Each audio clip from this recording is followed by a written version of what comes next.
ሰበር ዜና ብሩኬና ቅድስቴ ድል ባለ ሰርግ ተጋቡ።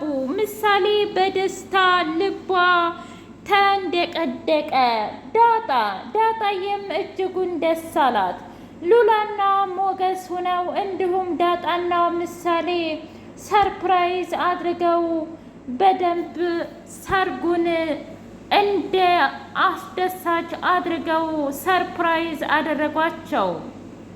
ብሩኬና እንዲሁም ቅድስቴ ደግሞ እጅጉን ደስ ብሏቸው ስሜታቸውን ተገላለጹ።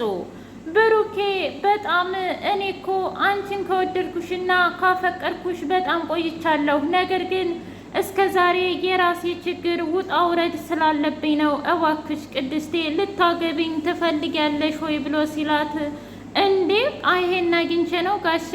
እኔም እኮ ከወደድኩህና ካፈቀርኩህ እጅጉን ቆይቻለሁ። ነገር ግን የራስ ችግር ስላለብህና እንዲሁም ደግሞ ከማህሌት ጋር ያልጨረስከው ነገር ካለህ ለእሷ ስሜት ካለህ ብዬ ነው። እና ውሸትሽን ነበር ገጠር ሄዳለሁ ያልሽኝ? በዛ ላይ ደግሞ የምወደው ሰው አለኝ እኮ ብለሽ ነበረ። አይ ጋሼ አሁን እሱን ተወው።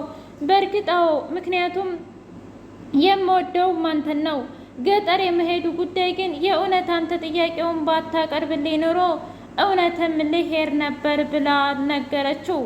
ብሩኬም እኔን አትፍሪኝ፣ እኔ እኮ በጣም ላንቺ ያለኝ ትልቅዬ ክብር ነው። እናም አንቺ እጅግ የራቀ ክብርና እንዲሁም ደግሞ ስሜት ነው ያለኝ እና ምንም ችግር የለውም። ስለዚህ አሁን አብረን መቀጠል እንችላለን ብለው ፍቅራቸውንና ሰርጋቸውን ተቋጨ። ምሳሌ ወንድም ወይም እህት እፈልጋለሁ ብላ ፍርጥ አደረገችው። ምን ገና እኮ መጋባታችን ነው ልጄ ተረጋጊ ቢሏትም እንኳ እኔ ትምህርት ቤት ሲሄድ እያስቀኑኝ ስለሆነ የምመረጋጋት ነው መሞክር ነው እንጂ ብላ አለች።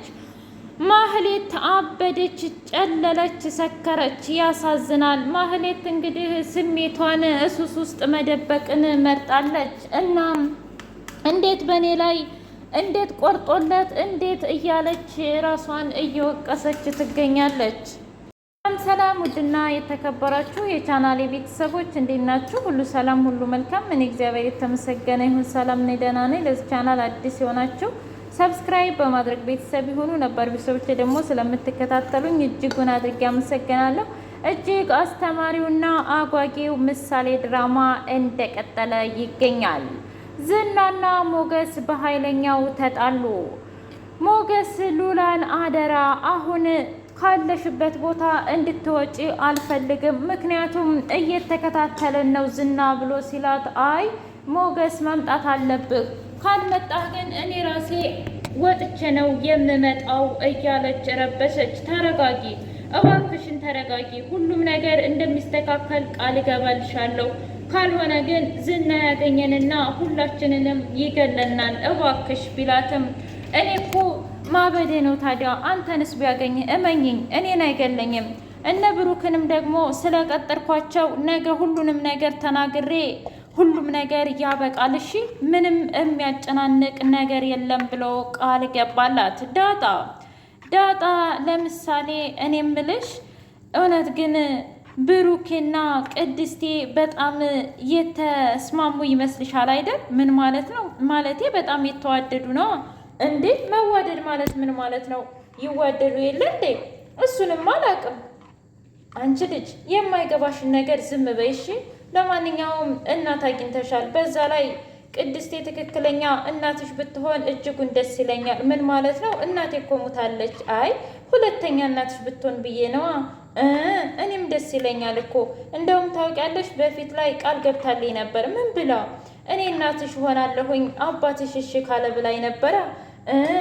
አሁን መቀራረብ ያለብሽ እንግዲህ አንቺ ነሽ። ምን ማለት ነው? በደምብ ቅድስቴ ብሩክን እንድትጠጋው ብሩክ ደግሞ ቅድስቴን እንድጠጋት ነው። የምርሽን ነው? አዎ በደንብ አድርገሽ የቤት ስራ መስራት አለብሽ። ከዛም በኋላ ሁሉም ይግባባሉ። ያኔ ባልና ሚስት ይሆናሉ። አንቺም ደግሞ እህትና ወንድም ይኖርሻል እያለች ዳጣዬ ድቅድቅ አድርጋ መከረቻት። እሷም እሺ በቃ አንቺ ያልሽው ይሆናል ችግር የለውም ብላ እሷም ሁሉንም ነገር አስተካከለችላት። ውድ የቻናሌ ቤተሰቦች የዛሬው ይህን ይመስል ነበር።